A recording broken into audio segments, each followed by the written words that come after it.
Welcome to the Spinfoil Theory Podcast. Each week we sit down and discuss our favorite lore topics from within the Destiny universe. Specifically, we intend to take a close look at a specific question that has been nagging us and potentially the Destiny community as a whole. To fulfill that, our discussions tend to assume that you already have some background in the Destiny lore. Despite that, our goal is to be as lighthearted and welcoming to everyone as possible. With that out of the way, let's dive into this week's topic. All right, welcome to the Spinfoil Theory Podcast, everyone. Banter, banter. Banter, banter, banter. As we do our intro music that you guys can't hear as my guest overlaying into this part of the show. But it's there. The listeners know. Well, welcome everyone. This is your host Taylor B. With some very special guests here joining me tonight. I have Grace, the local hunter at Night Stalker. How are you doing? Oh, hanging in there. I can dig it. I heard you were a little tired, so I really appreciate you sticking it out and staying up and recording with us tonight. Purely caused by my job. It's totally fine. No, I can appreciate that. I can appreciate that. So even more thanks, having appreciation for it, and a big welcome back to Wicked Jester. Welcome back to the show, sir. Thank you for bringing me back. No, thank you for coming back. Don't you thank me, I'll thank you, you thank me. I want to thank you harder. Oh, well, I will mean it more. love I'm feeling in this call right now. Like, I can't do it. I'm not going to try and do it harder, but, like, I can write a thesis on it. So, boom. All right, you'll take me on that one. Yeah, no, I'm not saying it would be a well-graded thesis, but I could title it thesis. I'm totally gonna get rid of it. Thank you guys for being on the show with me. This is a really fun episode. This is something that kind of tonight's topic is something that kind of dawned on me through my last couple shows with Kaz and Trams, and really just kind of throughout the week, like mulling it over, it really kind of stuck out to me that the Eliksni, or Fallen, depending on how you feel, depending on if you're Crow or if you're Shax, are like a great example of a species that is kind of super, like, hyper inclined to mastering foreign technology. They've mastered or like sources of power, even, like if you get like a little bit into like the space mysticism of Destiny. And so you have they've been able to master Golden Age Earth technology, or at least invade it. So like they could operate it. I would say arguably. They've been able to use Vex technology. They've been able to use the Darkness twice, as the Scorn and now as the House of Salvation. But even though the Traveler was like right above them, they've never been able to do anything with light. Not once. Now, so the theory here is a little more broader, is than why couldn't the Eliksni master it, is sort of a question as to the nature of the selectivity of the light as compared to the darkness. The darkness seems to be the most accessible paracausal power in the Destiny universe. If you look at it from like an egalitarian point of view, like anyone and their sister can use the darkness. So yeah. Yeah. That's kind of where I'm coming from that one. What is it? Would either of you two like to start on your thoughts on this, or do you want me to take it out here? Grace, you got anything on this one? I mean, so with this whole theory thing with the Eliksni and their whole grasp on both the light and the dark, I think, because the darkness is just so open to allowing anyone and anything to wield it, it's kind of like the cool uncle, it's like, sure, you can do what you want with us. It's just open to change and stuff like that. I want to say that the reason I think the Eliksni haven't quite grasped the light or maybe even didn't need it.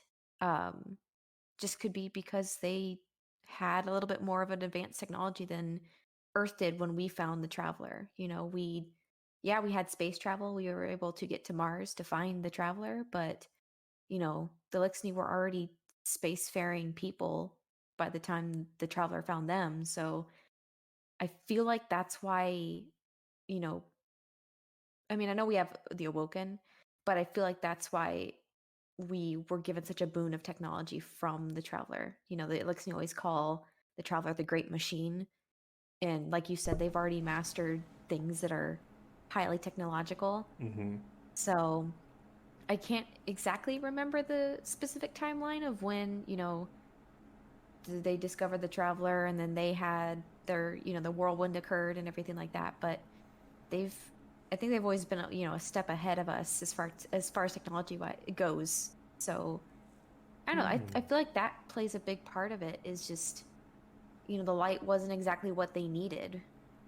So in my eyes, I think that maybe that's just why they've never really been able to grasp it. But I'm not sure. That's kind of where I'm going with this whole thing. I'm not going to continue too much because I know I'll get very repetitive. But it's to summarize, they had more technology at their disposal than we did when we found the Traveler. So okay. It's really interesting because we've had a theory previously on the show that the servitors are sort of built in the Traveler's image.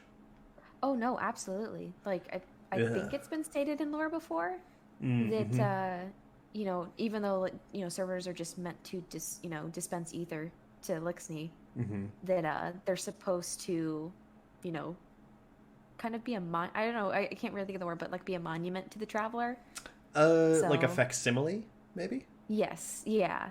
Just because they've always called the Traveler the Great Machine. We're the machine thieves because the Traveler came to us and left them. So yeah. So I think that's actually, I've never thought about that before, but they're I think maybe demonstrably not only the last race that the Traveler visited before humanity, but I think they're the first one to be able to chase it. I think they might be the first one that like maybe majority chose to run with it, even if they couldn't keep up, right?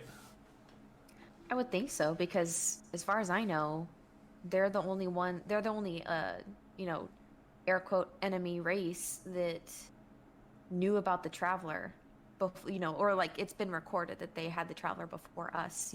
There's no really record of, as far as I know. I may be wrong. Well, the Hive knew. The Hive knew. Yeah. But they weren't there. They didn't have it. They weren't blessed by it. Wasn't right. Yeah. So, and then obviously there's the Vex, and we know how the Vex come around. So I can dig it. No, I can really dig that. I think there's a lot of room to sort of really extrapolate on like need here versus want. Because I think I like say what you want, like necessity being the mother of invention. I feel like want has a lot to do with necessity in most cases. And so when you get to like advanced technologies, I think there might be an argument to be made about like maybe want exceeding need. Because like if you think about it, like someone has been able to force the Traveler, at least while it was asleep. In the case of Gaul. Mm-hmm. To because he had the Traveler suppressed, and then he imbued himself with the light. If I'm interpreting that correctly. I mean, gosh, it's been a while since I played through that part of the campaign. And it's not there anymore. I know. Oh gosh, that's one of my favorite cutscenes. It's just that final. Oh, anyways, no, I don't know. I mean, you could even say that the need versus want thing has a big part of why Gaul was motivated to close off the Traveler from us. Mm-hmm. I can't remember exactly if he wanted to take it so much as block us from using the light so he could have an easier time taking over. you know, it was just a means of, I don't know, like metaphorically stepping on our throats kind of thing. Oh, it So, certainly was. We all remember falling off of that piece of the tower when he just kind of like nudges us skydiving, off. you know. I, do you ever feel like, I don't know, I'm a hunter, so I always felt like I'm a hunter main, so I always felt like my hunter did like this, like the cat or squirrel thing where it fans out, just kind of like I imagine the hunter cloak like flapping to try and like slow itself down as it falls from a height. Could you imagine just a guardian with a wingsuit and Gaul's like, okay, bye. I'll reacquaint you with the feeling of death, and kicks him off, and the guardian's just like, peace. Just floats off. That No, actually would have been fantastic. They swoop down, catch their own ghost, and just kind of like peace out of there. What if? All right. So guys. See you later. This is a little silly. I feel like most of us, if you're like myself, first saw this on The Simpsons. But if you're familiar with the Fan Man, it was this guy who had a parachute and a fan on his back so that he could like give himself elevation after the parachute was deployed. And he famously ruined a boxing match. God. I think it was back in the 70s. But if that was some standard equipment for Guardians and you got kicked off the thing and you just like pulled the parachute and like ripcorded your fan and just kind of flew away laughing at Gaul. Just middle finger up. I will be seeing you later. Once I get my light back. How would we Bet. How would we feel about that? I don't know. Oh. It'd be pretty funny. Yeah, this is it. I'm just imagining This like is how bad the tangent goes with me. It's there we go. The train of thought, it is gone. I gotta tell you, you're totally on brand as a multiple time guest on this show. Like, let me tell you, like this is our bread and butter.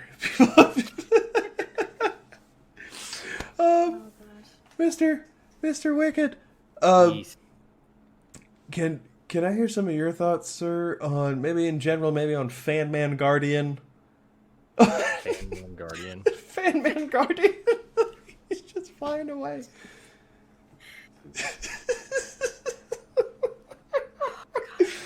I do like the image of the middle fingers as he just floats off out away from the goal. He's like, fuck it, I'm done. Just screw you guys. I feel like that guy would have been the drifter.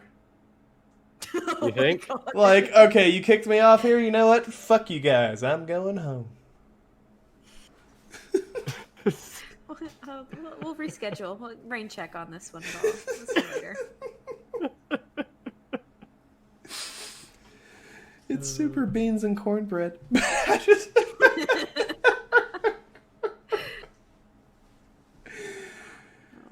Oh, sir, yes, but back to my serious question. Not even serious. Back to my actual question. Like, what are some of your thoughts, sir, on the issues of the night? On the what? Oh, I'm sorry. I got a little rednecky there. On the issues. Issues? Yes. As far as the fallen being able to do the traveler thing? Yeah, and any of the tangents thereof. I know we've been talking a lot. Yeah. So, when I'm looking at the Eliksni and the power of as far as the traveler and everything like that, I don't see it as a failing of the Eliksni to be able to use it. My whole thing, yeah, exactly, Grace. I don't see it as a failing of the Eliksni to be able to harness it because they made technological advances just like humanity did. I don't think that humanity really harnessed the light either. The whole thing about the traveler and all that stuff, like they've managed to use arc weapons, they've managed to use void weapons. They can still harness the different kinds of energy that we channel using the light. Mm-hmm. But we ourselves, other than like things like Hawk Moon, which apparently use use our light, and the augments that our light does to the weapons, we don't do that necessarily voluntarily. I don't think. I think that's just something that's granted to us through the traveler by our ghosts. Okay. And really, when it comes down to it, we don't know where the ghost came from. The ghost came to us presumably from the Traveler, but there's still the options of maybe Clovis made them. And you're like, okay, so then how are the ghosts getting the light then? Well, really, the Traveler didn't have any other choice. The problem that it did with the Eliksni as to why it didn't choose the Eliksni is because it didn't have any options. Or, when it came to humanity. With the Eliksni, it could still get away. With humanity, the Traveler was stranded here. So it was pretty much either give humanity the power or the darkness finishes it right then and there. I really like that because it offers this new view as to why each ghost seems to have a different personality in like personhood all its own. Mm-hmm. And I don't think that's really addressed in any other theory outside the potential like Clovis or like other, because like for what it's worth, the ghosts believe they're from the Traveler, and that's okay, and the record of where the ghosts come from is outside of the explosion that put the Traveler to sleep when it was first damaged. So who's to say if that necessarily means they came out of the Traveler? Well, and one of the moments that's in ghost stories, if I remember correctly, actually talks about the ghost coming out of the Traveler and then wrapping itself in metal. So the shells and everything that we see there aren't even what came from the Traveler. They're just the little balls that kind of look like even smaller versions of servitors. We don't even know if they were the balls. It could just be the light, the energy that came from the Traveler. So if you think about it, let's say Clovis decided, because we all know Clovis was a freaking psychopath bent on freaking world domination and immortality, and still is today. So, given that the Traveler was in such close proximity, and all the dealings that we saw with him in the darkness once he moved on to Europa, how he talked about the light never talked to him and this, that, and the other thing. I kind of lean towards the idea that he built the ghosts as an attempt to create more immortality and tried to convince the Traveler to imbue the ghosts with that ability. And that was his first attempt at human immortality. And when that failed, he went to the darkness to see if he could use it.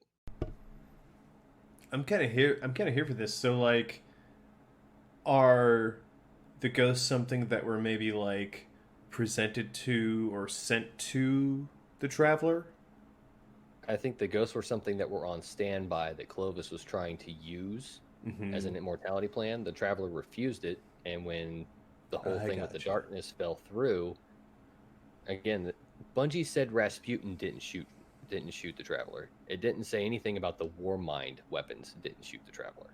Ooh. And Clovis had an entire network of Warmind or Clovis Bray technology that was completely cut off from the Warmind specifically for the purposes of it turning against them. And there's oh, I'm sorry. Go ahead. Oh, I was going to say, and to add to that, there's still that one terminal back in a strike from D1. I think it was, God, I want to say it was from Rise of Iron, but I think it's just that same strike the first time you go through before Siva. When they first released the big fat fallen shank boy. Maybe I'm conflating things. But there's a scannable back in D1 that said there was like a person here at this terminal that was a Rasputin bunker interfacing with things back during the collapse. And it doesn't, the scan dialogue doesn't really go much into beyond that. But it's very interesting because, well, there's multiple options, right? Because Rasputin not doing it, one, however, two, Fellwinter, or whatever his name was before, is also Rasputin, if you have that sort of, like, duality concept instead of Trinity. The Father, the Son, and the... Yeah, exactly, yeah. But it kind of is... Which also makes another one as well, Banshee. Yeah. Mm-hmm. Yeah, Banshee and Clovis Bray, as I've TM'd him. Clovis Bray. Yeah. I love that. feel free to using that use from it. now on. Yeah, please feel free to use it. You guys, pass it on. Friends are allowed. But yeah, so it's very funny to me that you could have, okay, it wasn't Rasputin, but Rasputin also exists separate from himself in this exobody to try and learn what it's like to become human. Mhm. So maybe he's the person to do it. And you know what the coolest thing about this is? I think I remarked on this last week, but and I think it's also very pertinent to this conversation. Fellwinter is the only thing that didn't start out as human to become a guardian. Mm-hmm. Yeah, you're right. Well, actually, Well, I was about to say.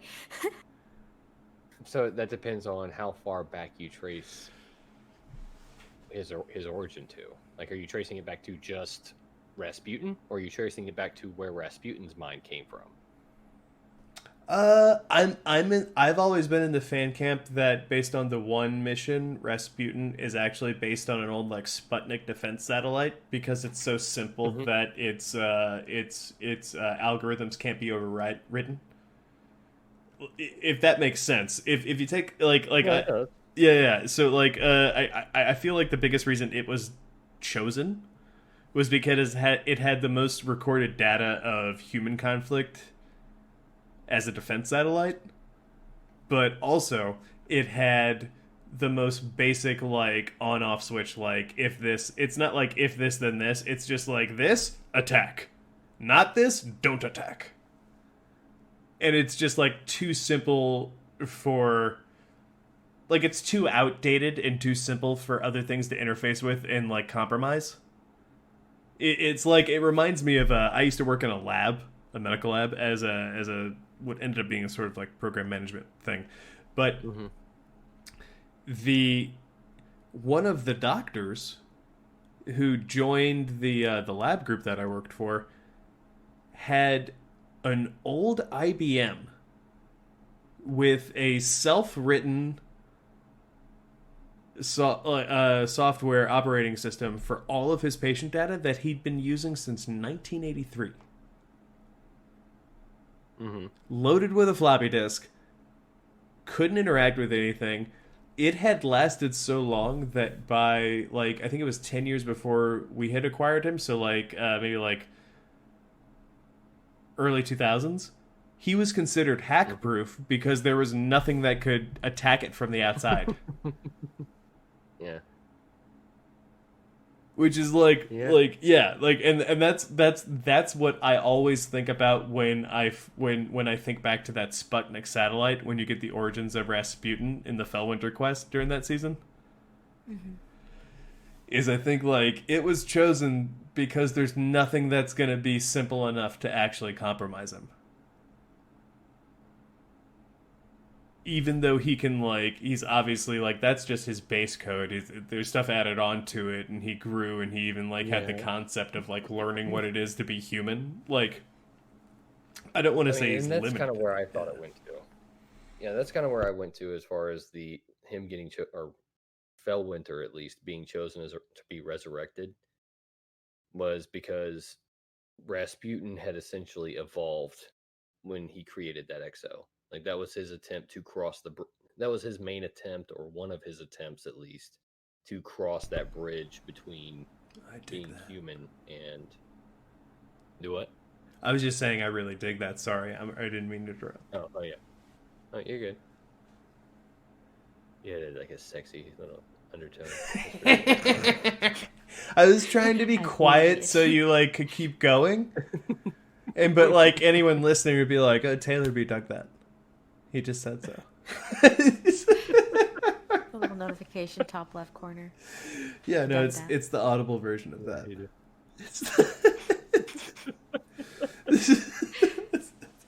That's how you do it in radio, friends. We can cut that in post. We can cut it in post. Yeah, there we go. That's my favorite thing. That's my favorite thing about, like, our typical shows is just that, like, we can just go on, like, whatever tangents, and I'll listen to it later when I do the editing. I'm just like, yeah, that's not necessary. Nobody need to know how I felt about Hogan's Heroes. Oh, Jesus.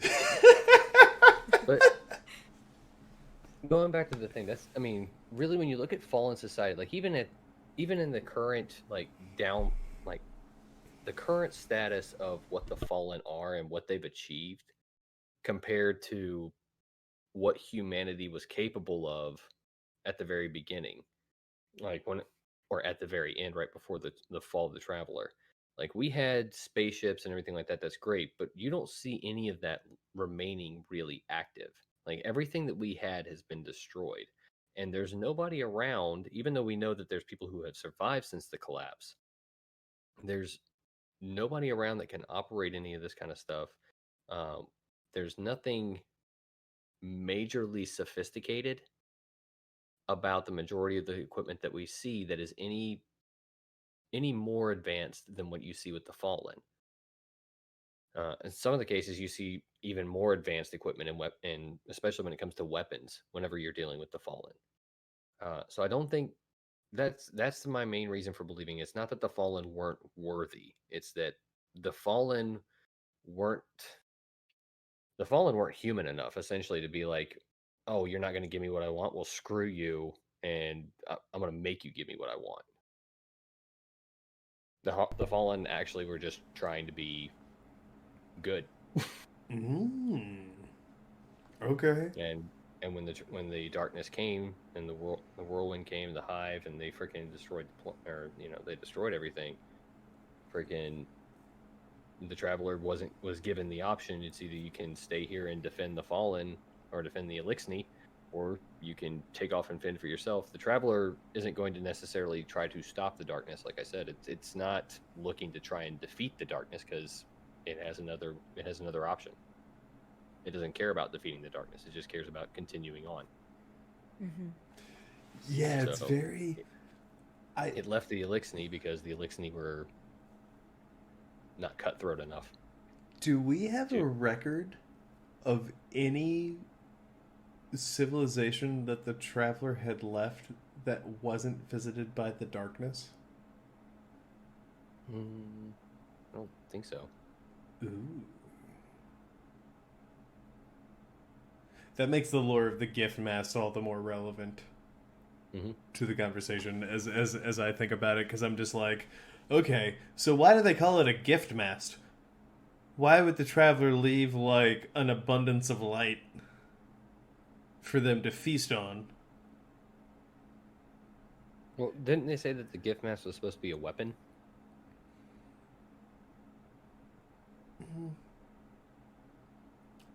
It's been long enough since I've last read it that I'm willing to be wrong on this, but I don't remember that, I'll also say.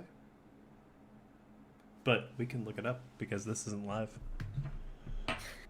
Yeah, I don't remember at the top of my head either, so.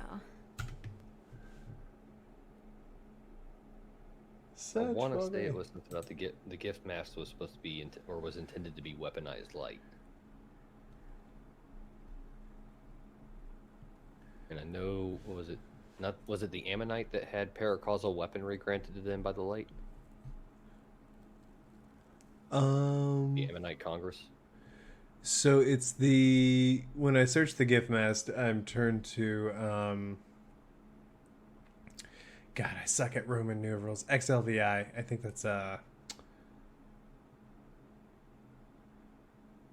it's the gift mask though, from the Book of Sorrows. Mm-hmm. It's the harmony that they're fighting. Okay. Zevir Wrath goes first, and then comes Savathun, and then Oryx is mentioned. So it's kind of funny. It says, but first was always Oryx, but it's like, no, now arrives Zevir Wrath. First was always... So it's Oryx, Zevir Wrath, Savathun. And then Oryx. Yeah, and then Oryx. Real Oryx. Yeah. Oryx's scouts, Savathun's Zevir Wrath's armies, Savathun's trickery, then Oryx's conquering. Yeah. So it's like...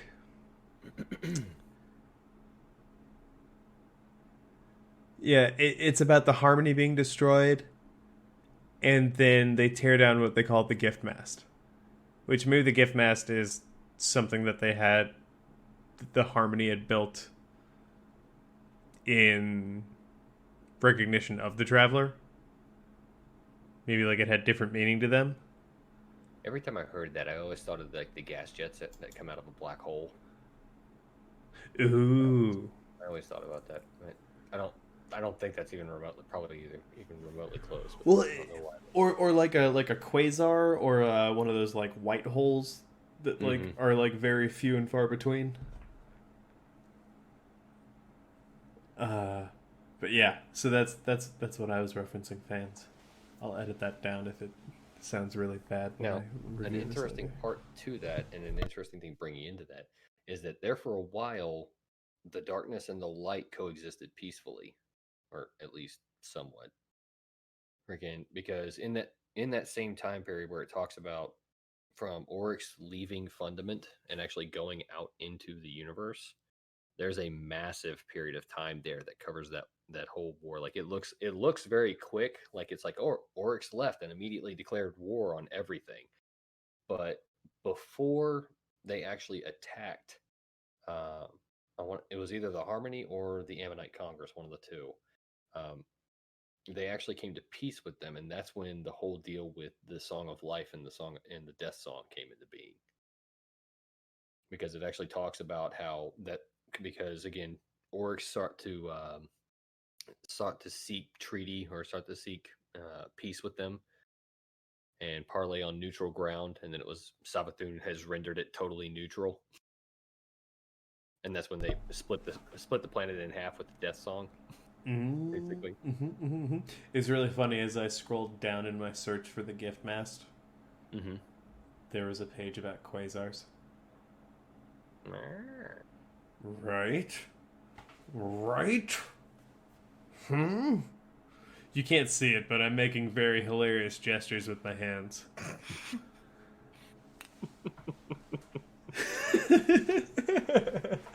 So, okay, I can dig that. But like one thing, like as savvy as they are, the Eliksni, the Fallen in particular, one thing that really kind of like, do you think maybe it was their reverence for the Traveler that prevented them from doing something similar to what Gaul did and like force things? Or do you think maybe because they've been our oldest recorded enemy aside from like largely the darkness? I mean, they've always been known to be, people who, revered the Travelers, like the great machines. I mean, I'd be inclined to think it's something like that, but I don't know, honestly. I definitely think that's possible, especially when you take a look. Like, I mean, for the most part, look at the way that their shock and everything is. Whenever, like, especially when Aramis destroyed the servitor, like some of the writings and everything in the lore, the way it explains whenever an Eliksni attacks a machine, whether it be, or even a former Eliksni, if you want to consider the Scorn, but the level of heresy and just like, what are you doing? Oh my God, kind of reaction that they have. I would think that would be very much comparable. Like if you were to take somebody like in modern day North America and take it in front of a church and smash a cross on the ground or something like that. Like that's the kind of reaction that you get where it's like, oh my God, what are you doing? Yeah, so like I could definitely see a beatific based reaction, or as far as like the religious aspect of just absolute faith in something being being the reason that could have stayed their hand as a civilization. And I really dig what you bring up about like easily recognizable religious symbols. Mm-hmm. And I really dig that because like they, as far as we know, like we don't really know what the Eliksni did before the Traveler came there. We only know a little bit about their own golden age in post. So The only it's one that even seemed remotely similar that I saw that was ever covered in lore was there was a species that it had multiple sets of arms and fed one of its sets of arms to these creatures that emitted or that gave off some kind of an elixir that allowed them to have like existential. I know what you're talking. Basically, allowed them to get high. Yeah, I know what you're talking about. I know what you're talking about. That was the card back in D1, I think. Yeah, it was. And I'm trying, and like to me, that for some, I drew a connection to the Fallen almost immediately on that because it sounded very similar to the give and take that you see between the Fallen and the Servitors. Like, so maybe the Hive ran into these guys and were just like, "Man, backwater planet, leave them alone." And then the Traveler came there, and they were like, "Oh, now they're a target." But it never alluded to that. At any point, I don't think there was any direct correlation, so I thought it was a neat similarity at that point, and it left it.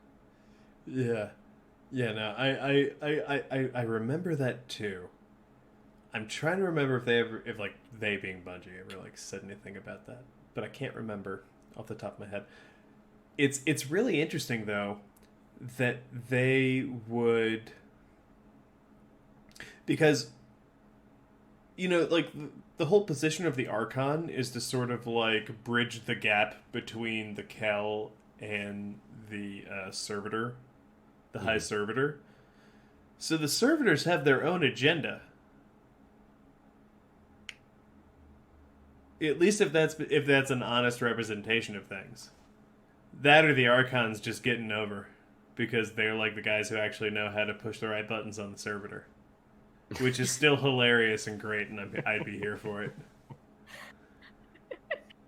There's the guys throwing the cow intestines all over the table and be like, "Ooh." Yeah, that's what I mean. Like they shake the bones on the ground and then they whisper up to Willow, "The bones tell me nothing." Oh gosh. And No, I'm totally. you said pressing buttons on Servitor, and I just thought of a Simon Says. So that's where my brain's at right now. Boop, boop, boop, boop, boop, boop, boop, boop. Dude, all right. So if you have to play Simon to the Beverly Hills Cop theme song to correctly control a Servitor, I am so fucking here for it. I can just see it now. The Archon walks into the bridge, and there's the Kel walks into the bridge. There's the Archon sitting there playing Dance Dance Revolution on the Servitor's eyeball. Dude, why do you think they need so many arms to be a good Archon?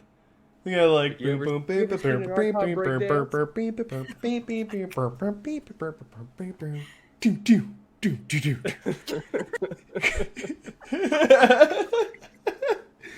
The only way you can. That's how you figure the Kells back then was a dance off. Oh, dude! There you go. If they had to bring their own cardboard and break game. dance, do you think that's how Spider got his chair? Oh, God. Is he broke danced so hard on them streets that he actually threw, like he can't walk anymore with his lower legs? He threw his back out. Yeah, That's why he's in that yeah, chair. but everyone respected the move that he pulled off that much. That they're just like, no, like he gets to control shit. Like, what do you mean? Like, you do a triple Lindy. Yeah, the blanket across his lap is actually a cape that they threw around his neck at the end of the dance-off. Exactly.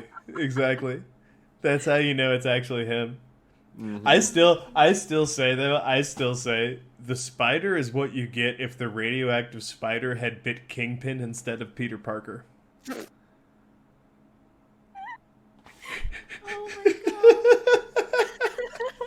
Now I'm sitting there trying to imagine Kingpin climbing up walls and just breaking the window panes off the building as he's falling back. That's what I'm saying. He just becomes like a man spider, like trying to go up there.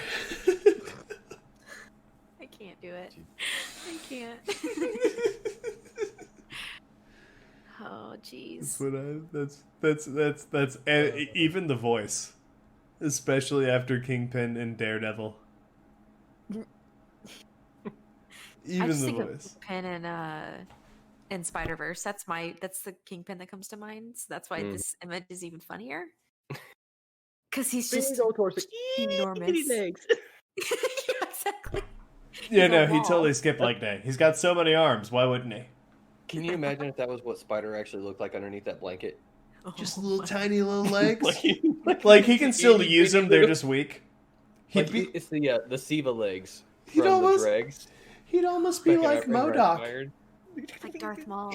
He'd almost be like MODOK at that point.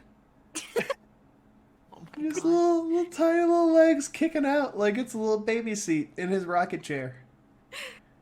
His little baby legs. Little baby. Oh my god, baby legs. It's like Deadpool. I was about to say that was exactly like he just sits there and crosses his legs. I think you understand how I've called you here, Guardian. He just crosses these two tiny little dreg legs. Hello, little morsel. My mind God. my mind also goes to the Rick and Morty like baby legs, like yeah, like I'm gonna be in charge of shit, regular legs. I need you to go out and fight shit for me. Oh no! We're gonna work together to make.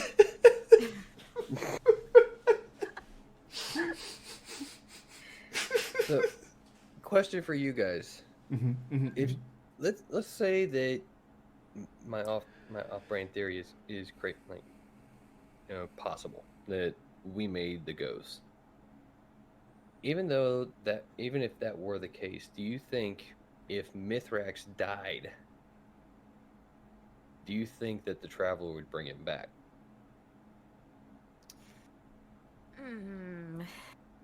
I don't know if the Traveler would, but if we made the ghosts and ghosts have picked up things that weren't human, or at least to start with weren't human, but maybe had achieved a level of what I'm going to reference as personhood, I think he's totally on the table. However, I'd really love it if it was actually him as Kel of House Light who got to mentor someone getting picked up like, oh, I don't know, Skolas? Oh, sorry. I love him. Oh, he's You my want- favorite you want him- plushie. I still have to find it from the move. I haven't found him again, but like that's my favorite Destiny plushie is my Skolas plushie. You want Skolas to join House Light? I want Risen Skolas to join House Light. See, here's my only problem with that.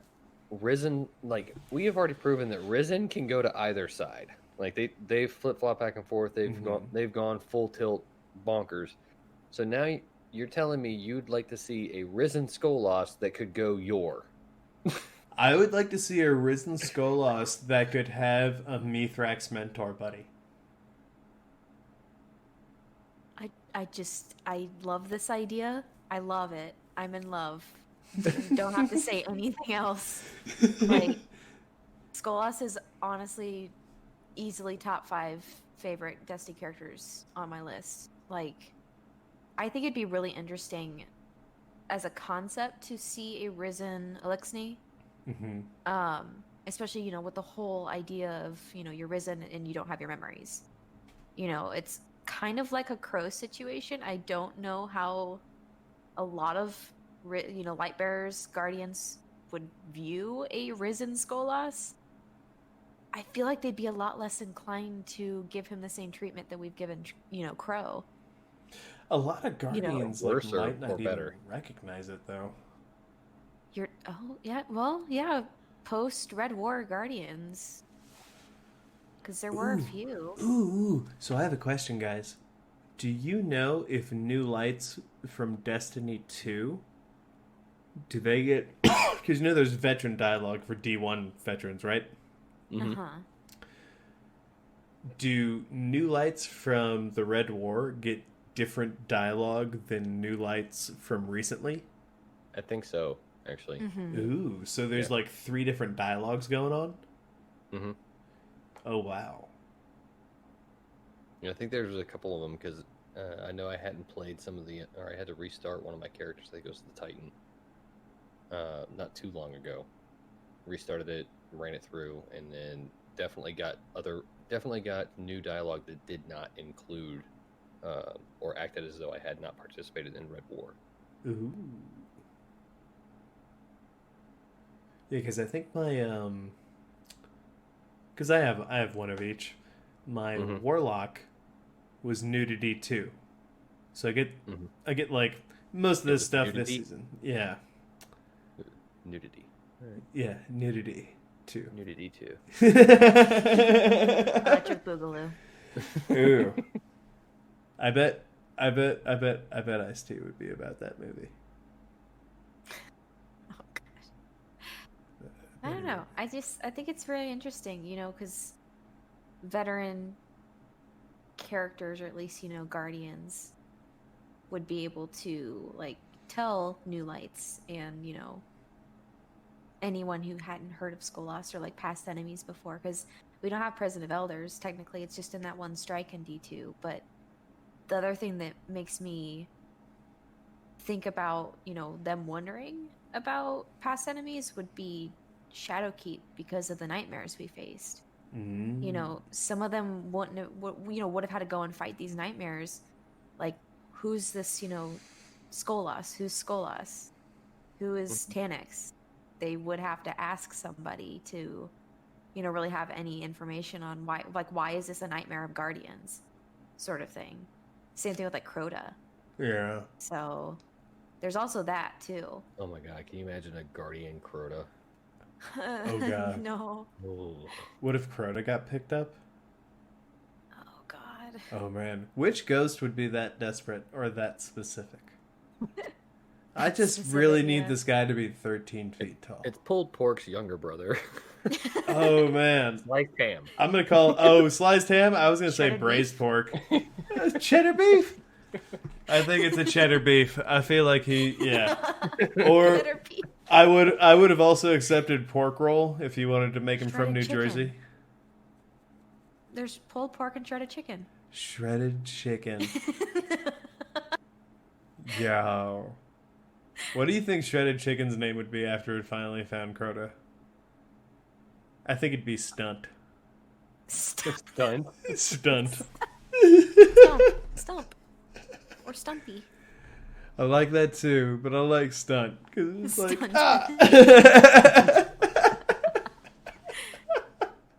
Oh god. That's how I feel like. Do you think Crota would be like Anna Bray? Just wake up with his name etched into his own hand? Because actual Crota probably forgot. I think he would he'd get raised as a guardian, come back, and every single hive around him would just be looking at it like, what the hell just happened? What's going on? He'd just be pew-pewing from 13 feet high, just pew pew pew pew pew pew. We'd have to make special guns just for him. Why is everybody aiming rocket launchers at me? What's going on? I don't understand. Oh my god, what if it happened right during the middle of one of the raids? Oh god, what if he just is that why he walks inside the part where he's not supposed to walk inside? Because he just got rezzed? He's like, no, guys, I'm on your team. What do you mean? What do you mean I'm not supposed to be in here? Oh no. Stop shooting me. We're reporting bugs on Bungie.net. Crota got back up and won't die? What's going on? He's trying to help us? Why is he a green bar? Why is he a green bar? No, you Crota the blueberry. Oh god. Jinx, you owe me a Coke. Yeah. No, you say he has his name etched in his hand, and I'm thinking of that one thing smudged writing on hand. It's not exactly Crota. He's like, what am I, Crouton? Is that my name? I can't read this. It's been too long. It's faded. Well, shredded chicken and crouton. So, going back. One ball of lettuce short of a Caesar salad. Let's go. Oh my. Oh my. Oh my. Oh my. This is all Seaver and no anchovies. I have to take that back.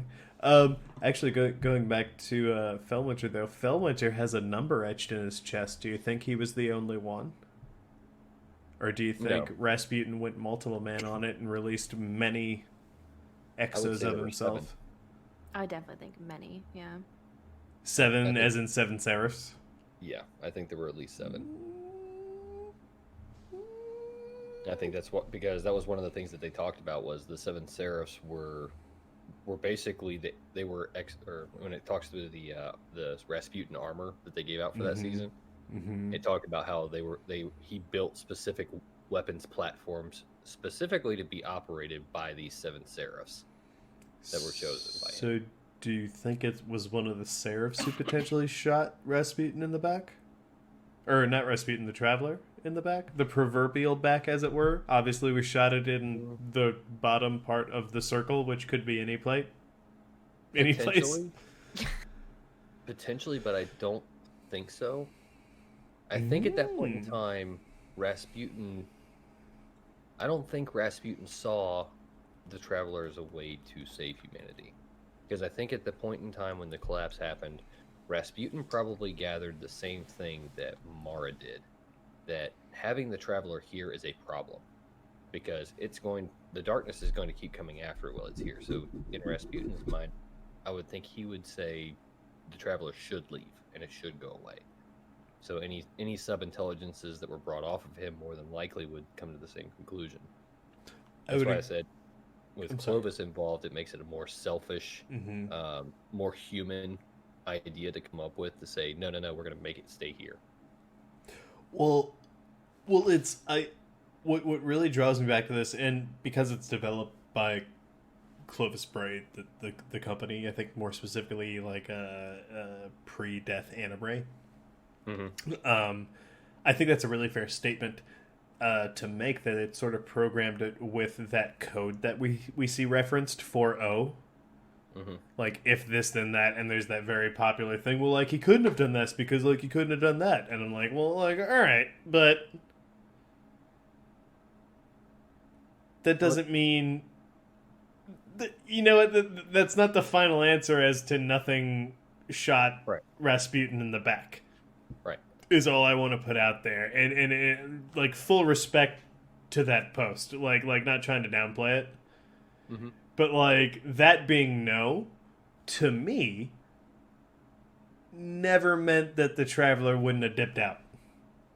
Especially after we learned the tenets of the speakers. Oh, yeah.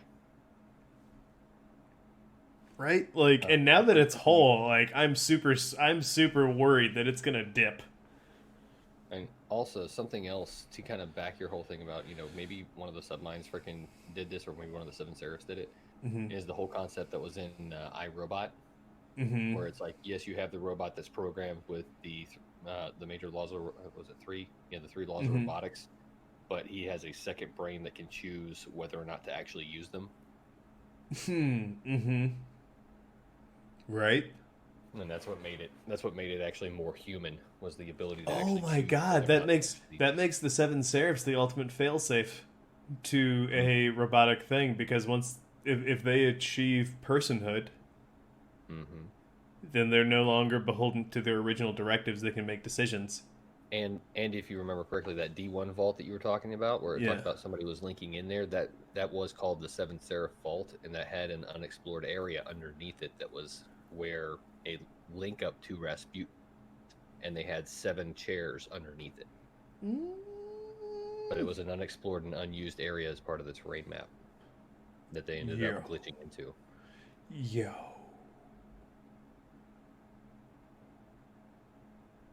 Okay. That always makes me wonder if there was, like, some puzzle we never found. If Bungie's, like, one of those, like, people who's just like, no, I'm gonna let you, like, miss this. They're not like I kind of hope that they, like, there are those kind of puzzles, but then at some point I would like for them to come back and be like, hey, just so you know, these were here, we'll make them available to you now, but you guys missed these along the way that would have freaking spelled out all kinds of stuff for you, so we can be like, ah. I kind of dig that. Yeah, because currently people are glitching into that sort of room under the final area in Presage. And they're seeing the crown there from Crown of Sorrows. Yeah. Gee, wonder what we're gonna do with that. Ooh, I hope it's not put it on. Like, that's all I have to say about that. What's the worst that could happen? I mean, ooh. Yeah. Right?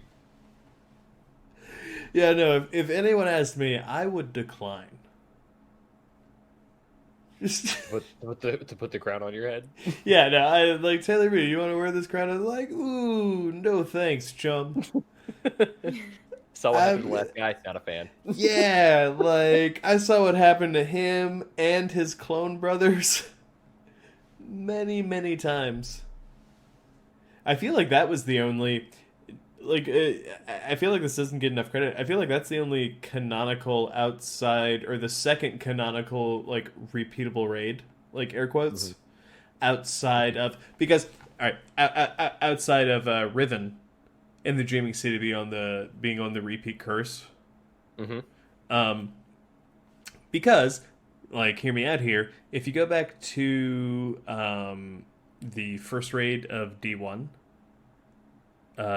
what's it called? Vault of Glass. The Vault of Glass, thank you. You break the Vault of Glass's connection as a conflux of time by defeating the boss. So once you do that, you bring the area that you're in outside of the Vex network. Again, and that's how you're able to exit. Yeah. So, like, you can't repeatably do that. They can't rebuild a space that you've reclaimed. Unless they, like, somehow canonically, like, reclaim it again from you. They have a way to do that, or had one. The restorative mind. Right, but we kill him in a strike too, or them. We do. I don't know what it's. Multiple times. Yeah, yeah. That was my first solo, because in D1 you couldn't you had to do a perfect run if you were going to solo a Nightfall. Mm-hmm. That was my first solo Nightfall. Even after they added the Minotaur that would come up from behind you. It was still I just started packing shotguns or rockets for him. Oh Jesus! Yeah, it was pretty great. Not today. Yeah, I was just like I know you're gonna be there. Like book you, like you're done.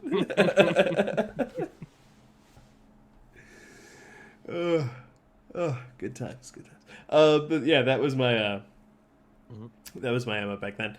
But it would be really interesting to me for because the Vault of Glass doesn't count, but like so for these other two, the curse being on like this three-week repeat cycle. This was the second time where it kind of makes sense that you could keep going in. Well, plus the original Callus raid. Oh yeah. Like the original Callus raid, you were just defeating the same robot over and over and over again. And yeah, he had like a bunch of them down underneath in his like Leviathan basement. Which, like I can't find it anywhere in the lore. Where is the Leviathan this season? He went off on the Glycon, and what I kind of assume was become ascendant, a la Toland, finally. Well, similarly, very different method. So from what I saw, or from what I was reading, it didn't. Like Toland, basically, from my understanding, got tore apart. Like he's essentially a spirit at this point. He doesn't really have any physical form in the reality that we live in, or in the section of reality that we live in. Mm-hmm. Whereas with Callus, he does exist on our plane, but it's not as something that's it's not quite the same thing as what Tolan is, but it's definitely something that is imbued of a similar ascendant kind of energy, but it's physically manifestation. I mean post the Glycon. I think what happened on the Glycon allowed him to legitimately ascend. You don't think he was legitimately ascendant before? No, I think it was kind of like a failed attempt. I think he had different like darkness powers. I think his body had been warped, but he was still in our realm. So what do you think the realm, whenever you got teleported during the first raid and you saw his head floating up there, do you think that was or was not the ascendant plane? I think he almost did like something similar to Marasov, and I want to put a pin in that, mentioning her name. I think he did something similar to her, where in that case you're in his own little pocket universe, where he's actually interacting with the machinery as his gelatinous sort of amorphous form. That being said, if I think that's similar, I think that really lends to the idea that in the dark future, Mara was able to control the Leviathan and took his like homebrew legion from him. What makes you say that? Well, because I think the force of will and things that went into Mara sort of like arguably ascending twice, the first time being during the creation of the Awoken, and the second time being in the battle against Oryx. And only being able to see her in what I can only call like her own pocket realm in D2. Yeah. Yeah, Throne World, perhaps? Yeah. Perhaps. Or egg. I love the idea of Throne Worlds. Yeah. They're so cool. Same. Yeah. I concur. But that's why I say maybe that's like a facsimile version. But it seems like he definitely got like the raw, like shit end, poorly transcribed version of how to do that. But again, like she had all the time in the world to figure out how to even like recreate everyone in her own pocket universe, just because she had the strongest will.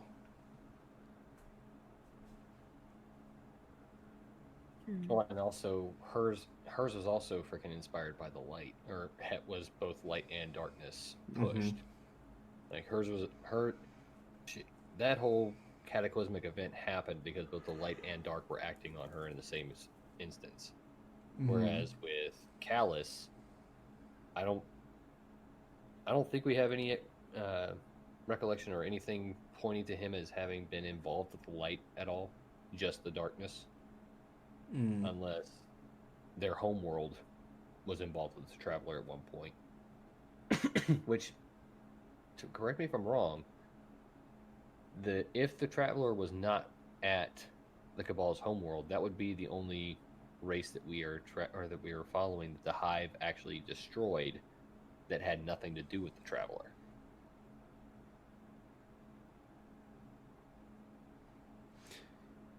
Did all of the worlds, and I think you're right here, but I just want to confirm, did all of the worlds that they visited in their Book of Sorrows, did all of them have previously been visited by the Traveler? I want to say yes, because they were talking about chasing it down, and they were bouncing from system to system, chasing it down. Right. But at the same time, I don't want to say yes, because our system had Hive in it before the Traveler ever even got here. And I think you're right for the majority of their stories, but there's also mention of especially Zivu Arath breaking off with her war moons. When the siblings split up. Yeah. So it seems like they may, like, while that was the initial thing, they may have been just pursuing, because like everything has light, right? According to the speaker. Right? Yeah. Yeah, that's been one of those things where I kind of like the idea of the Hive being the most ancient ones, and like how they ran into these other groups. Like the Hidden Swarm has existed on the moon, if Toland is to be believed, since before we ever landed on it in the first place. Long before we ever got there. So we also have time traveling Hive within the own Hive lore. I still submit whatever the protoplanet Luna was before it collided with Earth was a Crota war moon. Wait, okay, so wait. what that collided with Earth? In actual history, Mm-hmm. Proto-Earth collided with another planet, Okay, and that's and the mass, debris from it. and yeah, you're on the same page with me now. But for the listener's sake, if they don't know, the mass that was left over from that formed Luna, our moon. So like Proto-Earth and another proto-planet collided in like the very early solar system. And that's where we got our moon from. Oversimplified, but fun fact. I didn't know that. Yes. Yeah, so I've been of the like in-universe fan theory that Crota specifically being a time-traveling hive, Mm-hmm. being flung through the Vex gate. I've Okay, so yeah, okay, I could see that. Yeah, I've been of the place that was where his throne world was.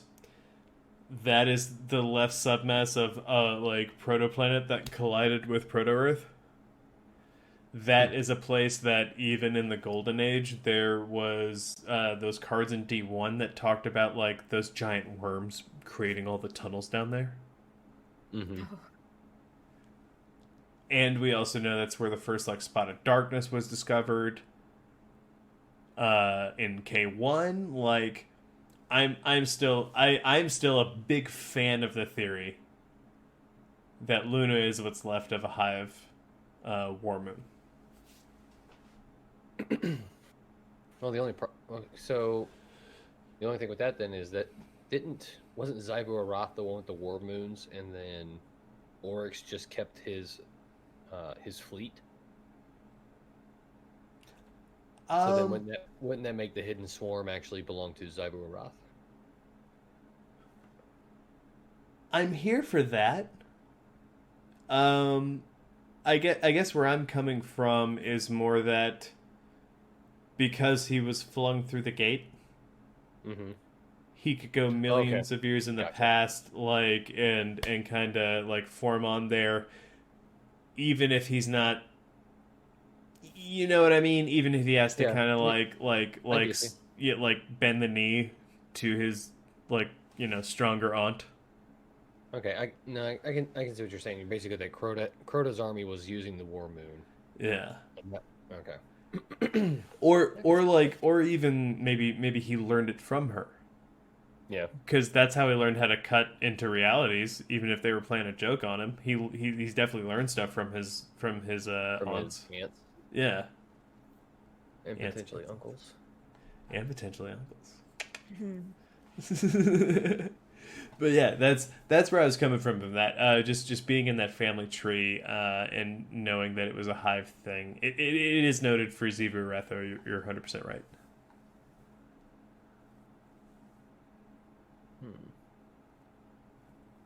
Right?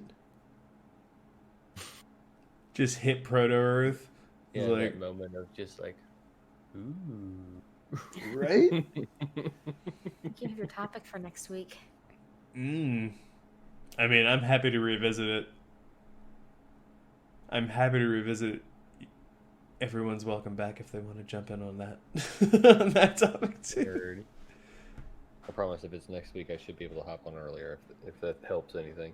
Oh, dude, like you're fine. You're fine. I'm uber flexible. For whatever that's worth, as always, and because I have like zero responsibilities at this time of day, so that's fine. I'm totally fine with whatever anyone can. For anyone listening who might also be a potential guest, I will always accommodate you because I invited you for a reason.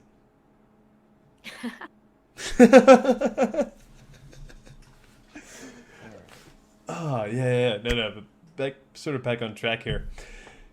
Guys, the silliest part to me is they've... Talking about things that the Eliksni can't master, how come they don't ride in the giant mechs that they build? How come it's a servitor piloting the brig? What the F? Because they watch Guardians blow them up all the time. Who in their right mind would want to hop in one? That's exactly what I'm I was saying- thinking. Like, they don't want to pilot that thing. I'm saying that... Ooh. Might as well just paint a big red target on you and be like, shoot me first. I would make it out of the same stuff they make their brigs out of. I don't know. They could always. Has anyone ever suggested, and I doubt they have because they'd probably be doing this, but just a remote control? Just like a A giant. drone. Yeah. It makes me think of the iRobots, those toys. I'm just Those, like, thinking... little fancy guys. I'm thinking of a Fallen operating a claw machine. Like, Exactly. Oh, I love that. I'm thinking of a Fallen version of that scene in Guardians of the Galaxy, where they're running away from that race that just like, you know, they remote control into all their defenses. It's like a video game to them. yeah. It's who's gonna make the Atom Warlock, for whatever's that worth. They're like the gold skin guys. But yeah, About to say, you bust into the room to fight this army of Eliksni, and it's like a whole bunch of the captains just huddled over a computer screen, looking back over their shoulder, like, what? Like little controllers and shit in their hands. they see you, they're clicking away on like multiple mouses with their arms, and then like all you hear is like a whir in the background, and then all you see is drones crash into the room ready to fight you. Eliksni land party. Oh, that makes me so happy. That makes me so happy. Go away, Guardians. We're raiding. We're playing Important. Doom. Destiny subliminally supporting Xbox. I would be so happy if you broke in on there. They're not even fighting you. They're just playing Unreal Tournament on like old 90s computers. Yeah. That's all they're doing. Or just watching anime. Ooh. Half and half. Porque no los Half and dos. half. There we go. Yeah. There we Porque no los dos. You have the anime guys. The anime guys are also clicking away with all their arms, though. Consuming fair as enough. much anime as possible. With their spider eyes. We don't mess with the dregs. They're weebs. Go away. They call me out. Jeez. Aw. Nothing wrong with being a weeb. Yeah, Oh, I know. it's okay. Oh, Oh, yes, the guy duct taped? The guy duct taped to the LAN party? Yep. That is a fantastic... These are all things I need to redraw. That is a It's been long fantastic... And it's one of those things that you can tell it's actually early 2000, like maybe 2000 itself, because he's in, like, he has the square, flat monitor. Computer monitor? Yeah. Yeah. The window that has the bed sheet taped over it in the background too. Mm-hmm. Oh, that's pretty... That's not... No, it looks like someone's using his kilt or, like, a baby's blanket. Yeah. Honestly, that actually looks like some of the beds that we have in our barracks. And somebody's boxers are hung up underneath the barracks or underneath the bed. That's part of what it looks like. I just want to know what happens when he's got to use the bathroom. Just He go, doesn't... man. Dude, Just he go. he doesn't even have napkins. I mean, that's what got. This sounds silly, but these guys do got bottles and stuff, right? Well, no, he's got a pillow on his crotch. Look at that. Look at the photo. After There's my last hole in deployment the to Iraq, I don't trust people using bottles. Yeah, no. I have a horrible story for that one. Oh. I mean, I've seen Dumb and Dumber. It might as well be one of those "you must be at least this tall to ride this ride" kind of stories.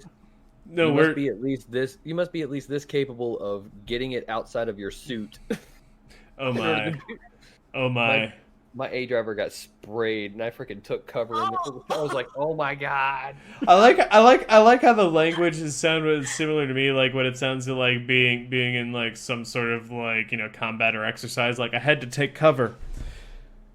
I did. That was indirect fire. Thank you very much. Was that indirect fire. Was that like one of the many times you were like, thank God for this training? I don't think I was ever trained for that. What? But it applied. It applied. Teachable moment. Yeah. It definitely had lasting lesson impression, that's for sure. I don't know if I would have been so quick on my feet.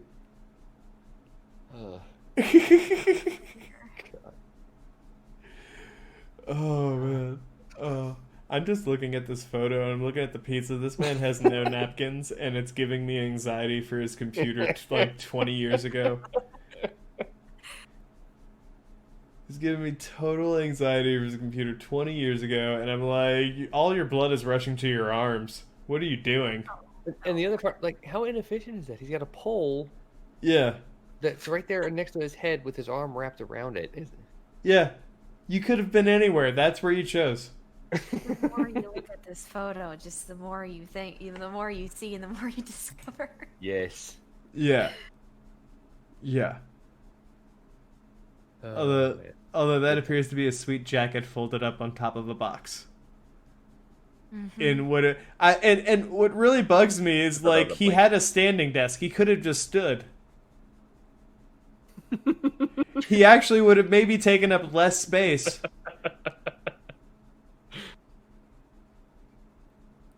Than choosing to do this. This is totally totally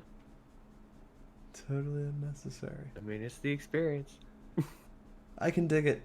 I can dig it. I like it. I like it a lot. Mhm. I don't know. 2001 me, I don't know if I would have been light enough for you to duct tape me. That was quite the hefty boy. I still am. I am tiny. Gracious mode. So would you duct tape yourself to an exposed rafter? I mean, yeah, you wouldn't have to pay me to do it. I'd do it right now, Nice. actually. Really? That's Yeah. all it takes. Uh, Just like, anything. hey, we're willing to duct tape you to this. Like, all right, let's do it. duct tape me to the wall. I don't care. Do it. It'll be fun. Okay. I want to build. Maybe we can add this to the Five Timers Club Lounge at GCX. Maybe I can do like Hair, kiddie pool, Grace tape to a wall. just great.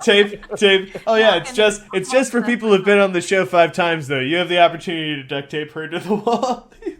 Just You too can have a piece of tape strapped across her. I would have also, but my actual thought is maybe we make a Velcro wall in the back. And you just put on a suit and just jump on it and be stuck there. Like, and this is my life now. And then if you're Grace, we can let other people come in at a premium to just duct tape you over the Velcro. Oh God. Well, that could be my booth because I'll be boothing at Gardening Con. There you go. Oh, I'll nice. just be Velcro to the wall and just be like, yeah, money goes in the jar. Take the print you want. Yeah, that's it. Don't expect me to get down from the wall to go get it for you. No, I can't. Yeah, I'm probably I can't too do that. late to do it this year, but I'm still going to look into it. Having the idea now, as people are For already signed up. the online one. Is it going to be online again this year? Oh yeah. Yeah, Oh. they made it online. They're doing a virtual tour. Does that mean my tickets roll over again? They Yes. do. Yes. Okay. Into next year as well. So- Okay. I just So if you purchased a ticket, physical ticket for the last one, you get automatic entry into this one, plus the next physical Guardian Con that occurs. Your ticket will roll into that. So Groovy. the only people who have to pay for it are the ones who did not purchase the ticket for last year. If I understood everything correctly, I did can you get the dig same that. impression, Grace? Yeah. I can dig that. So if I'm looking for table space that's still like on the table, so to speak, no pun intended. Possibly. It might already be booked up too. That's a fair Yeah, point. I'm pretty sure because I know Artist Alley is currently still full. So Ooh, yeah. Yeah, you know, it's a pipe dream. Maybe I'll set up a funny booth outside. Just There you go. outside. Just outside, but like legal enough that all I'm doing is like not even selling anything so they can't be mad at me. No, Always. it's a dream within a dream. We'll figure it out. What to say? This- Just hang out with the cosplayers. Hang out with the cosplayers and I can dress as the Five Timers Club Lounge. There you go. You can dress as the chair. Oh man, I don't know if I could afford that much upholstery. I mean, it's one way to get people to sit in your lap, right? Ooh, oh, no. ooh, Kari might not be happy with that. I mean, She might be. I don't know her life, but like my guess is she would not be. Not if it was my idea. Yeah. I mean, you got the scapegoat now. I'm your scapegoat. It was Wicked's idea. He said to do it. All right, I'm gonna write that down. Wicked, if you get blamed for random ideas, I apologize. That's okay. Just send her my way. Okay, I'll do so.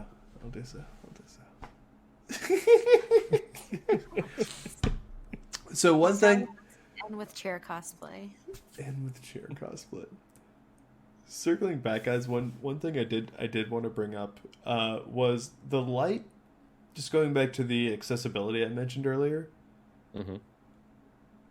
The light seems to be way more exclusive. Like, especially with the idea that perhaps the ghosts are something Clovis Bray or like, you know, our Earth technology, even by more large. Because I would actually say it would be very interesting to me that it would be Clovis Bray who figured out the ghosts as opposed to someone like the Black Armory. Because radiance versus clarity being based on darkness and radiance seemingly being based on light as to create the exo. Mm-hmm. I would say that someone who is able to like use light to do that would have the greater chance to create something like ghosts outside of the Traveler's influence. But that's just sort of like adding that to the conversation. I don't actually like have anything to back that up for what that's worth. But going back to that, as far as like demonstrable, like easy to talk about, like light-based powers, you have the Guardians. And for sake of argument, if the Guardians, by way of ghosts, had to be something that had to be kind of like stolen or subverted from the Traveler, why is the light so exclusive? It keeps blessing people, but it doesn't actually... It's like a kung fu master protecting your town, but not teaching anyone how to fight. And then leaving. Is it the Traveler being exclusive, or is it the Ghost being exclusive? That's an excellent point. And again, going back to the whole thing of if the Traveler never wanted the energy to be in the hands of Guardians in the first place, and the ghosts were basically used to subvert that whole process, then yeah, it could be that the light was just like, this power is not for you, or it's not meant to be used in this way. Like that, because again, everybody was making advances. Advancements were being made. So we just don't know how or in what way the advancements were to, were because of the light's influence. I think that's one of the biggest disconnects right now, is that we don't have a direct correlation between, okay, how did light increase human life expectancy? How did the light, increase our technological advances and everything like that? Because it wasn't the actual energy itself that we utilized, because we don't have anything that uses light other than the Guardians. It's just these things happened. So what was the light actually affecting? So, and I think that's part of why, is because the light, I don't think, was ever meant to be used as a weapon. So these ghosts were brought in to make it be used as a weapon. Because again, the energy that we use, like arc, void, solar, they can be used without light. All of our enemies do it all the time. They have void shields, they have void weapons, they have arc shields and arc weapons. All that stuff. They use the same types of energy. It's just not run through a conduit of light. Which light do you think is in people? Well, you know how light and darkness is in everyone, but there's different shades of light. So far, we've seen other forms of darkness, but it still seems to be like the only like real clear like flavor that we've been able to taste, like, air quotes, has been stasis. I wonder if to your point, like to take the question further, I kind of wonder if like the barrier for entry notwithstanding, I wonder if you actually have more play with what you can actually do with the light, because we already have 3 different flavors, right? As you mentioned. Yep. And it's really Grace, I'm gonna call on you here, which you're a teacher, so I find a little bit of irony as always having been a student myself. Yeah. So I'm gonna call on you. I'm just curious. I'm curious about your thoughts on this. Like, we have more different types of light that we're able to wield, but like versus that sort of like maybe easier barrier of entry into using the darkness. Mm-hmm. I'm just sort of curious on your thoughts on that.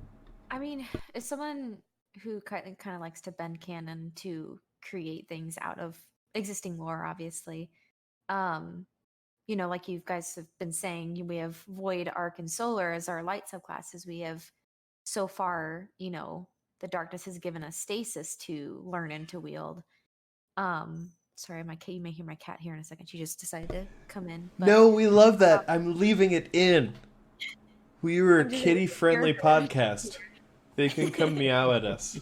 That is 100% okay.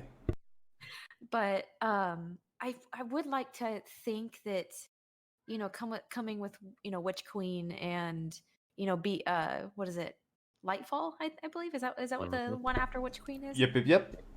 Yeah, that I'd like to think that you guys keep saying the flavors of darkness and flavors of light.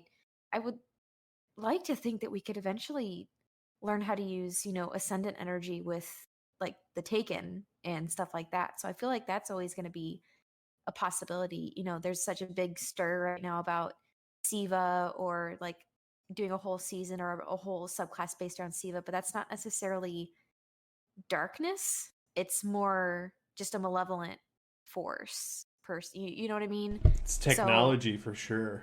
Yep. Yeah, so it could be considered a air quote flavor of darkness just because enemies used it against us, but we kind of came across it as well. But I don't know. That's really all I got, is just like I think that there's always the possibility for us to learn another type of subclass of darkness, because otherwise why would they have given us that category? But I can dig that. I don't know. I would really like to think that, and I'd like to hope too, because it's one of my guardians can wield Taken energy, so it's like I would love to think that could become canon at some point. So yeah, and that'd be super cool too, because the whole idea, if we go back to D1, of like what it is to be Taken, is to be like kind of broken down and remade in a vision of what, I don't know, it's through the perception of what you lacked, in my view. It always felt like Oryx was talking to these people and saying like, this is how you were weak, but I'm gonna make you strong there now, like blah blah blah. And so the idea like that, to me, sounds like a really cool fucking power. Like, I mean, you could, because Ascendant Realm is tied to the whole Taken stuff, right? So, thinking of, so we were originally talking about why Eliksni have never like used the light, but they've been able to kind of use the dark. I really think that would be a really interesting thing. That would kind of be their kind of, thing with the darkness, is the Ascendant Realm and Taken energy. And I mean, as far as like abilities go, could you imagine us being able to wield Taken energy and, so cool. What was it? I believe, isn't it Gemini Jesters, one of the perks, that if you dodge as a hunter, that it confuses the enemies nearby? It blocks out. Yeah. Yeah, that could easily be a class ability. Kind of think of like Apex Legends with Wraith, being able to open up a portal and, quickly transport to another part of the map really quick, and then your allies could use that. There's a lot of different things you could use that exist within Destiny that could serve as subclass abilities, as another, darkness subclass being taken. I don't know. I just think it'd be really interesting. And I feel like anything the Eliksni pick up, it could possibly be that. So I have a crazy idea. Mm-hmm. That for a taken power, what you did was you actually swapped class powers for subclass abilities. Because it looks at who you are and it gives you what you lacked. So maybe warlocks are putting shields up in front of them now. But maybe theirs come innately with like the being able to shoot through it, or like some silly shit like that makes it a little more like warlocky, their take on it. So like, was it the taking power gives you the ability. Ramparts Yeah. with the shield? Maybe hunters can convert their grenade into something silly now, instead of being able to throw something. So A now shoulder warlocks charging have- hunter? Yeah, Ooh. hunters and titans. Titans have the abilities of warlocks and hunters, right, yeah. Yeah, like kind of play musical chairs with the powers.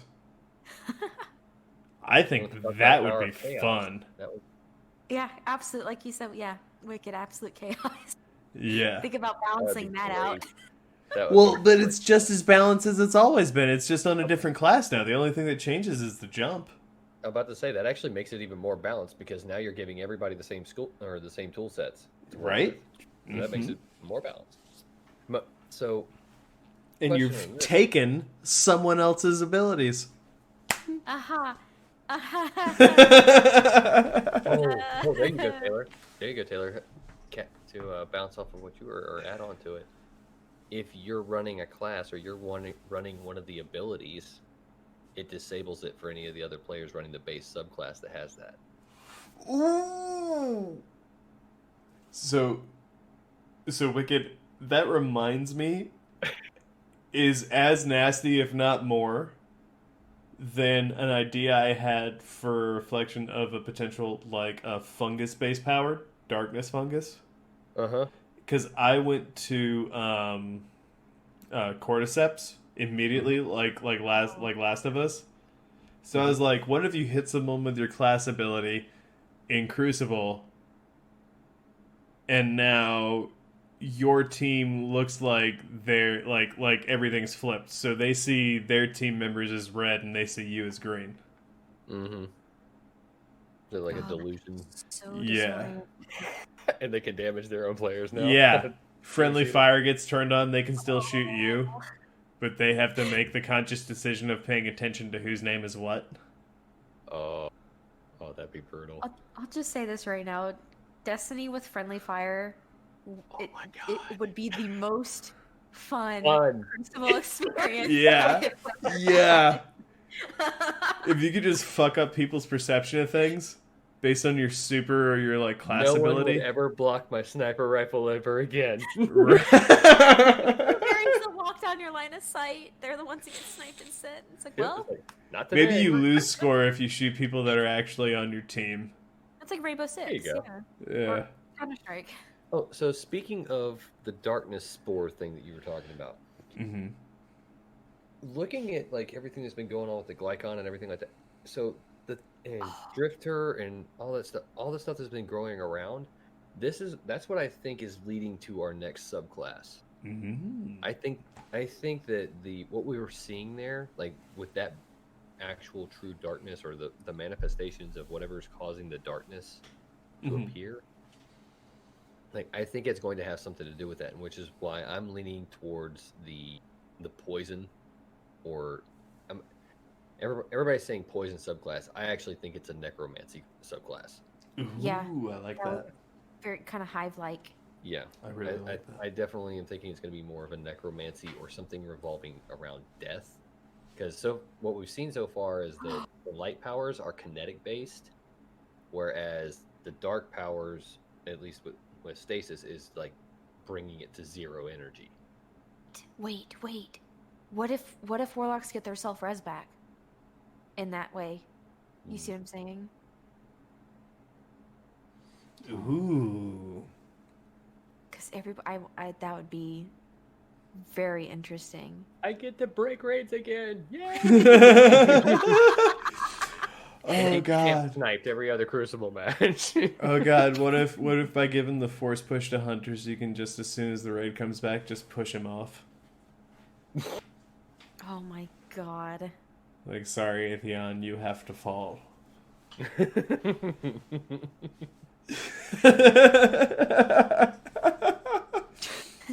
I'm have trying to to be think. sacrificed. But yeah, I'm really hoping that we get some kind Sacrificed, of I love necromantic powers, like the ability. Honestly, to me, necromancy would be much more useful or much more easier to come up with, at least as far as concepts to affect in PvE than it would be in PvP. Mm-hmm. But like, could you imagine like if you killed like having a necromantic power and you killed a guardian in PvP, but then were like, I don't know, able to say, check it out, the guy I just killed in PvP, a doppelganger of him is now on my team. That's exactly what I was thinking. Dude. Oh, that would be so cool. Or if it's... Also oh very god. creepy because Yeah. your character would lose all autonomy and would have to. You have to watch him walk around and just. Oh, ooh, gives me a chill. And the tingles down the spine. Ooh, it's so cool. Yeah, no, the idea that you can mess with people's perception of who their friends and foes are, because like it just goes back to Teamer's friendship punch in D1. Teamer's punch. Yeah. The friendship punch was my favorite PvE. You're a Hive Knight and I hate you. Hello, friend. That's what, dude, I used to walk up to the person who like annoyed me the most in a fight, like punch them, and then they were my buddy now, and we were like, yeah, we were Tango and Cash. Brothers unite. Yeah, until I had to put him down. So that I could progress. Give him a high five to get him on your side, and then you're like, sorry. The sun's getting Just real low, kidding. bud. If I could run away into the next area without, but a lot of times just, even though you had them as your friend now, you still had to kill them just to progress the mission, which is very sad to me. I always... Dude, those boomers that would run out, like, if you could punch, like, an acolyte that showed up with a boom gun, they would launch it as vigorously at their friends as they had once done at you. And it was the most hilarious thing. You could just go hide and they'd be like, boom, boom, boom, boom, boom, boom, boom, boom, boom, boom. Like, just destroy everything. Like, Jeez. it was amazing, and I can't wait for the friendship punch to come back. You think it will? You know, like, I'm always secretly hoping whenever I get, like, the feedback surveys, I'm always like, hey, what about that friendship punch? But I don't call it that because I don't assume they know the nickname I gave it. Friendship. So, hey, what about Teamers? That was pretty cool. Yeah. What about a season of friendship punches? Season of the worthy. Season of the friendship punches. It's insane. Just like when you can make everyone, even the boss, on your side. Yeah. What if you could go punch the boss and he was your buddy now and just clears out all his own ads? all six members of the raid team freaking gather together. By our powers combined. Oh, Riven is ours. All I'm saying is I'm totally here to do that and then show up like Tuxedo Mask at the end and act like I helped. But you didn't do anything. No, like, away. You're welcome. My work here is done. Yeah. Like, cape away. Yeah, about to say. Yeah, no. My hunter. Mm-hmm. My work here is done. Flourishes my cape. That's my hunter's canon as well. He's actually just Tuxedo Mask. Every raid and everything he did that was super cool in the lore, he actually got carried to by various friends of his.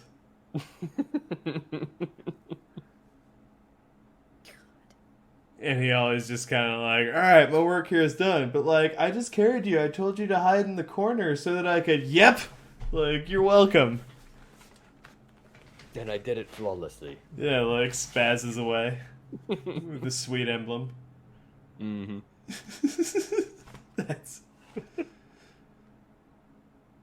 That's a Taylor B is in the lore. His only skill is that he's good at not dying. Not at killing stuff. Not at being killing good. stuff, just staying alive. Yeah, like, how did you hide from everything? Well, you guys were getting killed over there, so I ran over here.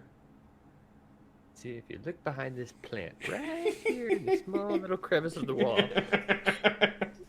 This picture of SpongeBob where he's pointing at the window and it's just his hat poking out. Like, there I am. That's me. I was there. I helped. Oh, guys, thank you. I've really appreciated it. I'm going to take us into some final, because this is a little off of a traditional, I guess, for this show theory. But let's go into some final observations, final thoughts on the plausibilities here. So I'll start with Wicked. What are your final thoughts? If and want you want to crank it up to 11, you may, but that's not going to be on the table if you want to tonight. If I want to crank it up to 11, yes, you may.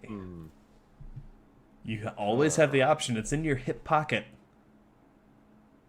Dude, where? I'm not wearing pants.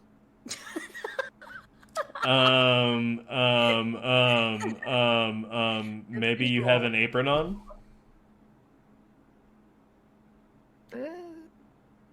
I don't know your life. So in regards to, as far as I'm going to go with, because really we were asking, what is the likelihood, right? Like, did the Fallen, or were the Fallen not worthy of the Traveler? Is that basically what we're asking for, the plausibility of, or? Well, we're kind of wondering if there was some sort of overlying reason as to why they couldn't. Okay. They couldn't harness light as a form of energy, technology, what have you. When they seem so, with the larger question of, like, is the light, like, hyper selective and exclusive? Okay, so I would say that the Eliksni did not get their powers, not because they were not unworthy of having powers necessarily, but because the Traveler didn't care to give its powers away. It's not selective. It has a completely different goal set. It wasn't even remotely meant to give its power away. It never wanted to give its power away. So that's my view on it. That's what I think happened, and that's the reason why humanity was quote unquote chosen, is because we made it choose us. We forced it. We forced the decision. We gave it an held ultimatum. Down the Traveler and said, "Gimme." I've always been on the, like, I really like that it was Rasputin who came up with the idea, which seems to be canon whether you think he actually did it or not. But I've always loved the idea that our perfect defense that we laid out for ourselves through the influence of the Traveler determined that the Traveler needed to be shot in the fucking back if it was going to run away. Like, no, like, that's worse than being against us. Fuck you, Traveler. Like, you're an asshole. Yeah. No, I totally love that it's like a Sputnik defense satellite that's just like, yeah, no, they're assholes. That's an on-off. Is it running away? Asshole. Like a Traveler don't move. Grandma could be tougher than you.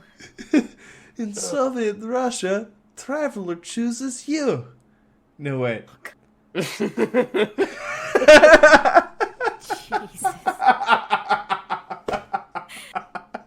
Can't believe we made it this long. Finally. I'm sorry. I tried to fight it for so long. You don't even know. Grace. Same question to you, with the option to turn it up to 11 if you so choose. I think, on the topic of light versus dark, I just think that while the Traveler did, visit the Eliksni, they had their quote unquote, golden age per se before the whirlwind happened. I just, with the darkness, I just think it's a little bit more accessible, like we've been talking about, and easier to learn and to wield. And in terms of the light, I just don't think it was really in their interest. So I just don't think it mixed with the Eliksni as much as it did with humanity. And like Wicked said, I can't disagree with the fact that, yeah, we kind of forced its hand a little bit, and we're like, gimme. So, yeah, I share pretty much the same sentiments. I can dig that. I can dig that a lot. For me, I'm kind of in the same pages as you guys. I think there's a lot to be said about humanity's sort of speaking to the narrative, guys. Like listeners, like don't feel like I'm judging you as a human. I swear to God, I'm not. And if someone not human is listening, I am impressed. But he is judging you. I mean, if you feel less about that, please write in. I will respond. I promise. We'd love to have you as a guest on our show. Yeah, no, for Destiny related purposes. Like I have no ulterior motive at all there. First Contact brought to you by. First Contact? Question mark. Right. Oh man. So, for me, I think I'm on the same page you guys are, in terms that I think it's really sort of forcing the light to make a choice is the difference between us and the Eliksni, us being humans, in things that either became or were based on humans. Mm-hmm. And I think that's all the difference in the world. I think, as we sort of touched upon earlier with the Eliksni, even in fighting us to reclaim the Great Machine, they never considered to restrain it like the Cabal did. They wanted... Well, that's not true, because there was one Eliksni that did approach... not until after everything happened, I would say you're right. After the Red War? Yeah, there was one Eliksni that... Okay, fair, but I just meant on their own devices. Yeah. Yeah, like on their own devices, they never like considered like restraining the Traveler because they revere it. Sort of to like I think a lot of points we made earlier in the conversation. So to me, that makes all the difference. I think it's that at their heart they never wanted to be forceful with the Traveler. They just wanted it back. And I think that makes all the difference. Whereas we were like, oh, you're going to leave Kapow Pow. Or at least we set up some failsafe that was willing to, like, shoot it. Yeah. Yeah. 100%. I think that's the biggest difference. Oh, man. Thank you guys so much for being my guest tonight. This was super super fun, and anyone willing to come back next week to talk about absolutely various stuff. Everyone is always welcome back. As is case in the show. Everyone's allowed to drop in, so you always have the option. So yeah, Grace. In the off chance anyone doesn't know where to find you already, where can your new fans find you? My new fans. I am predominantly on Twitter these days. My main account is Night Stalker with 3 eyes. My art account is linked in the bio of that account, but that is also Lizard Draws, 2 eyes, 2 Ds. And I play Destiny 2 on PS4, so those are the places you can find me. Awesome. And listeners, she's the one who designed our kick-ass emblem for the Underground SRL, which finally concluded. The totally legal and Vanguard sanctioned, not underground secret sparrow racing. So I did look it up.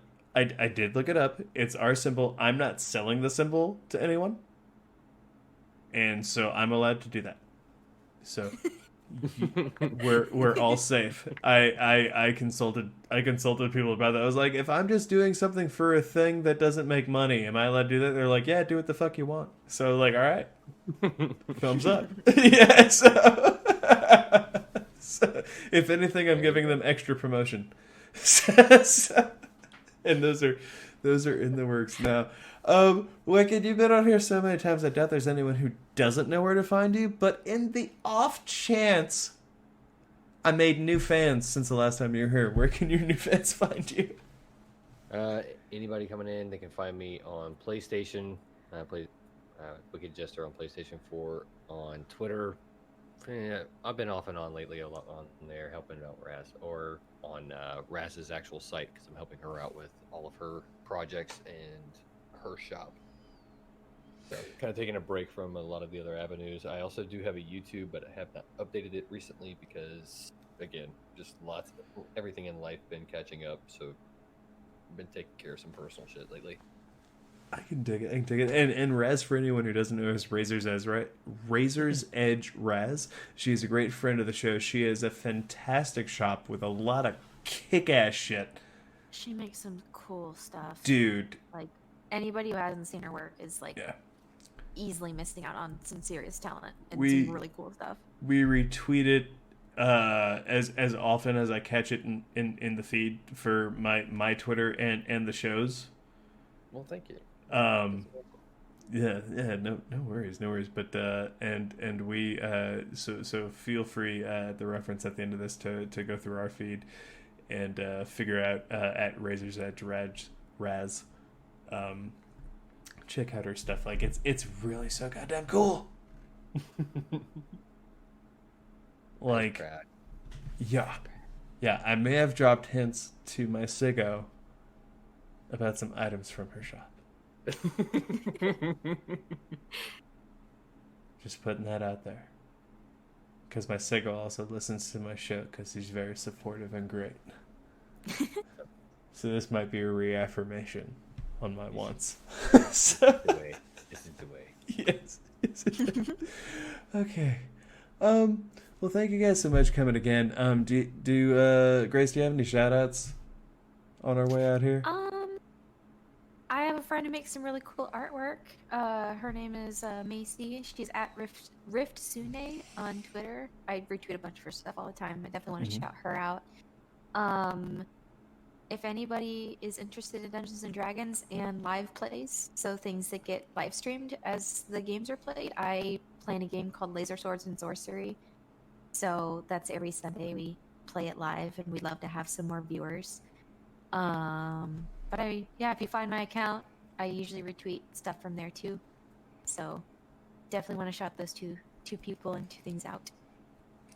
Groovy. Mr. Wicked, you got any shout outs, my good sir?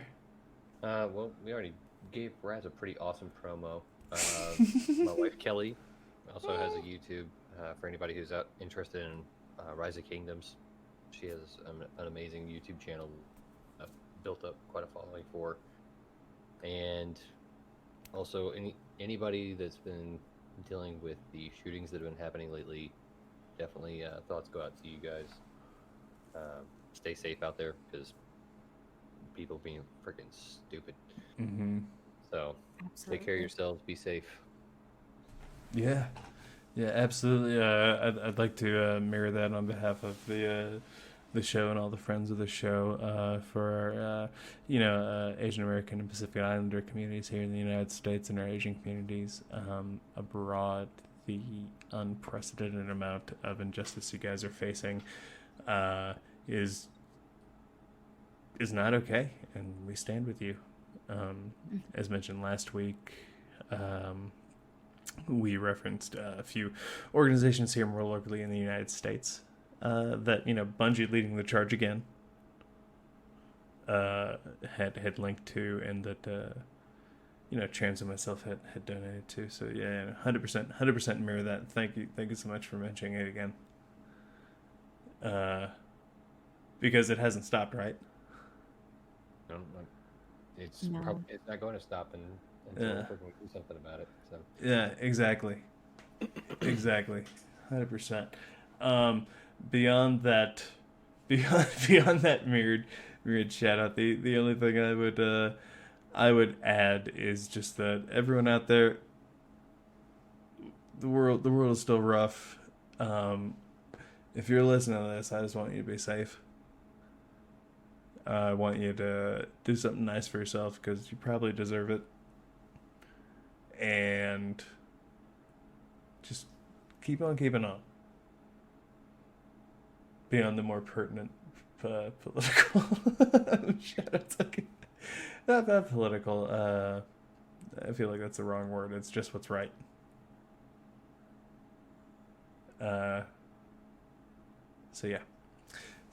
Thank you guys again.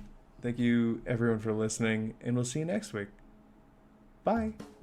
bad. That's the end of this week's topic, but be sure to check out our past and future episodes on Spotify, iTunes, and Podbean. If you have any questions about this week's topic, want to discuss Destiny lore with us, or if you just feel like reaching out to us, you can find us on Twitter at Spinfoil Theory, or you can email us via spinfoiltheory@gmail.com. Thanks for listening. The Lore Network.